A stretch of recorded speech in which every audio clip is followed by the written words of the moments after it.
Bonjour, on se retrouve aujourd'hui dans mon atelier gourmandissime pour la réalisation d'une focaccia bien gourmande, comme on les aime dans le sud, avec des tomates confites, des olives et parfumées au romarin. Donc pour cela, nous avons besoin d'eau, de la levure boulangère sèche, de l'huile d'olive, bien sûr, on est dans le sud, du sel, de la farine, des tomates confites, des petites olives. Si vous avez des petites olives de Nice, c'est parfait, il faut simplement les dénoyauter. Et du romarin séché. Alors le romarin, personnellement, j'en prélève les petites feuilles, je les laisse sécher à température ambiante pendant plusieurs jours et j'obtiens donc ces petites feuilles de romarin séché que je peux soit mixer avec mon Thermomix, le mélanger par exemple avec du sucre ou du sel pour vous faire des sucres ou sel parfumés, c'est délicieux. Donc on va commencer par verser l'eau et la levure dans le bol. On y va. Mes 4 grammes de levure. Et on va bien mélanger tout ceci pendant 5 secondes, vitesse 5. C'est parti. Donc 5 secondes, c'est pas long. Vitesse 5.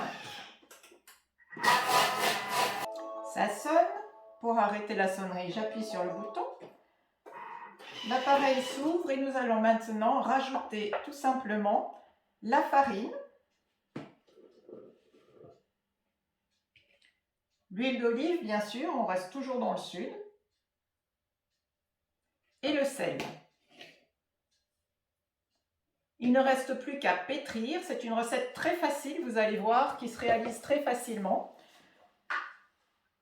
Donc on remet le couvercle et on passe en mode pétrin. Donc pour cela, on fait glisser l'écran sur la gauche, on appuie sur pétrin et je vais donc pétrir.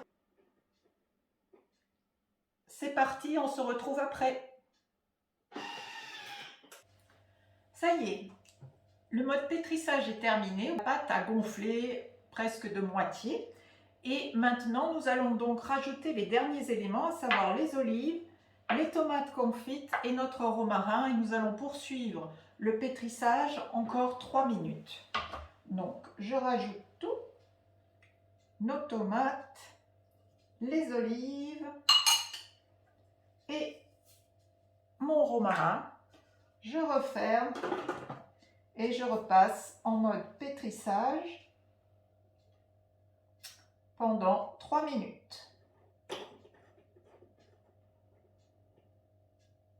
C'est parti, après il ne restera plus qu'à étaler la pâte. Donc à tout. Ça y est, c'est terminé. La pâte a pétri complètement. Nous avons intégré tous les éléments. Donc maintenant, nous allons la verser dans un moule, un cercle, qu'il soit rond ou rectangulaire ou carré, c'est pareil. Donc vous avez légèrement huilé l'intérieur et posé sur une surface anti-adhésive. Donc on verse notre pâte. Et elle se tient bien. On va la répartir sur toute la surface et on va après la laisser lever tranquillement. Encore un petit moment. Une pâte un petit peu collante. Donc heureusement, on a le mode nettoyage de notre Thermomix qui va bien nous aider. Ça, on n'aura pas à s'embêter à nettoyer l'intérieur du moule.